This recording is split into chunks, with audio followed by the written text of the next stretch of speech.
अस्सलामु अलैकुम। आज हम बात करेंगे इंसानियत की पहली अलमनाक दास्तान पर, जब ज़मीन पर इंसानों की आबादी सिर्फ चंद अफराद पर मुश्तमिल थी। जी हाँ, हज़रत आदम अलैहिस्सलाम और हज़रत हव्वा अलैहिस्सलाम के बाद उनके दो बेटे हाबील और काबील। ये वो कहानी है जो कुरान पाक में सूरतुल माइदा में बयान हुई है। एक ऐसा वाक़या जिसने बताया कि ज़मीन पर पहला खून कैसे बहा, और ये कि हसद और नफसानी ख्वाहिशात इंसान को कहाँ ले जा सकती हैं। आइए इस तारीख को तफसील से समझते हैं। हज़रत आदम अलैहिस्सलाम के यहाँ दो बेटे पैदा हुए।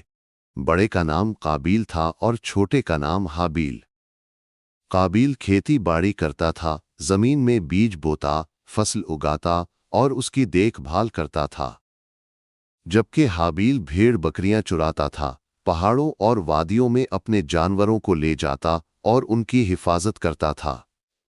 दोनों भाई अपने अपने कामों में मसरूफ थे, लेकिन वक्त के साथ साथ उनके दिलों में एक ऐसा फ़र्क पैदा होने लगा जो आगे चलकर एक बड़े सानहे का सबब बना। अल्लाह ताला ने हुक्म दिया कि दोनों भाई अपनी कमाई में से कुछ ना कुछ इसकी राह में कुर्बान करें। ये एक आजमाइश थी, एक इम्तिहान कि किसका दिल ज़्यादा खालिस है। काबील ने अपनी फसल में से कुछ कमज़ोर और घटिया गल्ला चुनकर पेश किया, जैसे इसके दिल में कोई ख़ास इखलास ना हो, जबकि हाबील ने अपने रेवड़ में से एक बेहतरीन सेहत।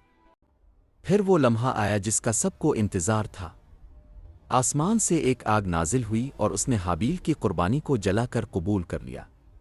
ये अल्लाह की तरफ से कबूलियत की निशानी थी। लेकिन काबील की पेश की हुई चीज़ वैसे ही पड़ी रही, इसे कोई कबूलियत ना मिली। ये मंजर देखकर काबील के दिल में आग भड़क उठी। इसकी आंखों में हसद और गुस्सा भर गया। इसने सोचा कि आखिर उसके भाई की कुर्बानी क्यों कबूल हुई और उसकी क्यों नहीं। काबील ने गुस्से में आकर अपने भाई हाबील से कहा, मैं तुम्हें कत्ल कर दूंगा। इसकी आवाज़ में नफ़रत और हसद साफ झलक रहा था। हाबील ने निहायत नरमी और सब्र के साथ जवाब दिया, अल्लाह ताला तो सिर्फ परहेज़गारों की कुर्बानी कबूल करता है। अगर तुम मुझे कत्ल करने के लिए हाथ उठाओगे तो मैं तुम्हें कत्ल करने के लिए हाथ नहीं उठाऊंगा, क्योंकि मैं अल्लाह से डरता हूं जो तमाम जहानों का रब है। हाबील ने मजीद कहा, मैं नहीं चाहता कि मैं तुम्हारा और अपना गुनाह अपने ऊपर ले लूं। अगर तुमने मुझे कत्ल किया तो तुम जहन्नम के मुस्तहिक बन जाओगे, और यही जालिमों का अंजाम है। लेकिन काबील के दिल पर हसद का ऐसा पर्दा पड़ चुका था कि इस पर कोई नसीहत असर न करती थी। वो सिर्फ अपनी अना और गुरूर में डूबा हुआ था।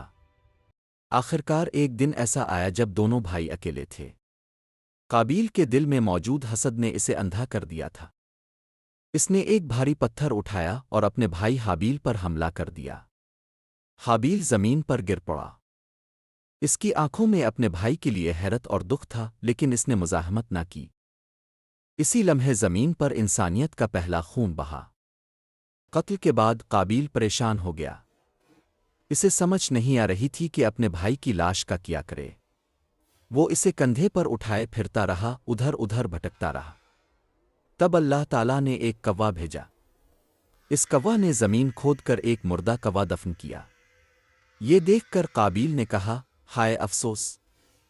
क्या मैं इस कौवे जैसा भी ना हो सका कि अपने भाई की लाश दफना देता। इसके बाद काबील को अपने किए पर शदीद नदामत हुई, लेकिन अब बहुत देर हो चुकी थी। ये पहला कत्ल था जिसने इंसानियत को एक बहुत बड़ा सबक दिया।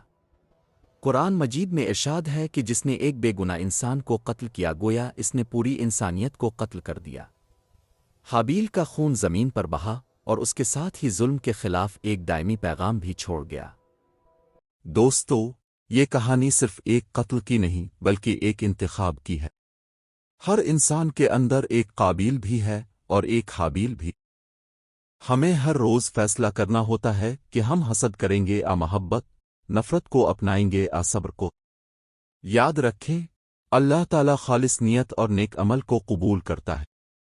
दुआ है कि अल्लाह हमें हाबील जैसा सब्र और तक़वा अता फरमाए और हमें काबील जैसी सोच से बचाए। आमीन।